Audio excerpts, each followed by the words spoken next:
হবিগঞ্জের মন্তলায় ট্রেন লাইনচ্যুত হওয়ার সবশেষ খবর জানাতে আমাদের সাথে এই মুহূর্তে যুক্ত হচ্ছেন সহকর্মী শাকিল চৌধুরী। শাকিল, এখন সেখানকার কি অবস্থা দেখতে পাচ্ছেন এবং লাইনচ্যুত কন্টেনারের উদ্ধার কাজের অগ্রগতি কেমন রয়েছে? সেখানে রেল চলাচল স্বাভাবিক রয়েছে কিনা এবং আর কত সময় লাগতে পারে সে বিষয়ে জানাবেন। তৃষা, আগের খবরে যেমনটি বলছিলাম যে আখাউড়া থেকে যে রিলিফ ট্রেন সেটা এসেছে এবং উদ্ধার কাজ শুরু হয়েছে।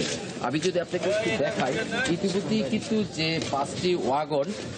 পাঁচটি ওয়াগন তেলবাহী যেগুলো লাইনচ্যুত হয়েছিল এর মাঝে দুইটি ইতিমধ্যে সরানো হয়েছে এবং আরো বাকি তিনটি রয়েছে। এগুলো আসলে সরাতে অনেক সময়ের প্রয়োজন এবং তারা কাজ করে যাচ্ছে।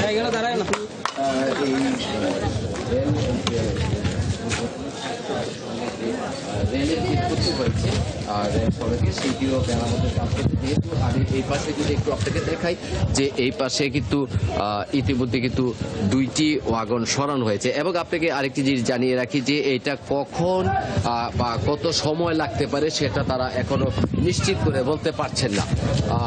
তো এখন যারা আছে ঢাকা থেকে, ঢাকার যে বিভাগীয় ম্যানেজার আছেন রেলের, তিনি তার সঙ্গে কথা বলেছিলাম, তিনি বলছেন যে তারা কাজ করে যাচ্ছেন এবং সময় পরে তারা বলতে পারছেন না সঠিক করে। এবং ইতিমধ্যে কিন্তু আজকের যে ঢাকা সিলেট থেকে ঢাকাগামী বা ঢাকা থেকে সিলেট বা সিলেট থেকে চট্টগ্রামগামী যে তিনটি আন্তনগর ট্রেন ছিল সেই ট্রেনের যাত্রা বাতিল করা হয়েছে।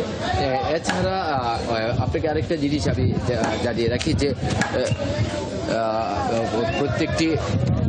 প্রত্যেকটি যে যে কন্টেন্ট ছিল এগুলোর মাঝে কিন্তু প্রত্যেকটির মাঝে কিন্তু প্রায় 39,000 লিটার ডিজেল ছিল এবং প্রত্যেকটিতে ডিজেল ছিল এবং ডিজেলগুলো চারদিকে ছড়িয়ে পড়ছে এবং এখানে আসলে ডিজেলগুলো যেহেতু এখনো পড়ে যাচ্ছে সেই জন্য আইন শৃঙ্খলা রক্ষাকারী বাহিনী যেমন সেনাবাহিনী, বিজিবি, পুলিশ যারা আছে তারা আসলে সেই তেলগুলো রক্ষা করার চেষ্টা করছে।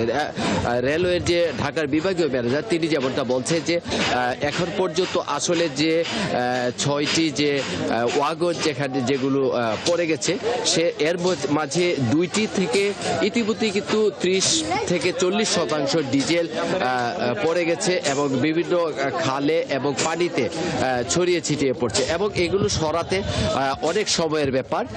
তারা কাজ করে যাচ্ছে, তবে তারা একটি কথা বলছে যে তারা চেষ্টা করছে যে বিকেল 3টা অথবা 4টা নাগাদ তারা রেল যোগাযোগকে স্বাভাবিক করার চেষ্টা করছে। আমি যদি এই পাশে আরেকটু দেখাই, যেহেতু সারা দেশের সাথেই সিলেটের রেল যোগাযোগ বন্ধ রয়েছে, তারা রেলের যে কর্মকর্তা বা অন্যান্য যারা আছে তারা কাজ করে যাচ্ছেন। ইতিমধ্যে এখান থেকে ওয়াগন সরানোর পর এখান থেকে যে রেল সড়কটি ক্ষতিগ্রস্ত হয়েছিল সেই রেল সড়কে তারা কাজ করছেন, অর্থাৎ একটি ওয়াগন সরানোর পর তেলের যে কন্টেনার আছে সেগুলো সরানোর পর রেল সড়কে তারা কাজ করছেন এবং সেই জায়গাটা মেরামত করছে। পরবর্তীতে কিন্তু অন্য স্থানে অন্য একটি জায়গায় তারা আরেকটি জায়গা তারা কাজ শুরু করছেন। তারা বলছে যে বিকাল 4টা নাগাদ বা 5টার ভিতরে তারা সেই কাজ আশা করছে যে শেষ করা যাবে। শাকিল চৌধুরী, আপনাকে ধন্যবাদ যুক্ত হবার জন্য। আপনি আছেন সেখানে থাকুন, নিশ্চয় পরবর্তীতে আবারও এই বিষয়ে আরো আপডেট আপনার কাছ থেকে জানবো।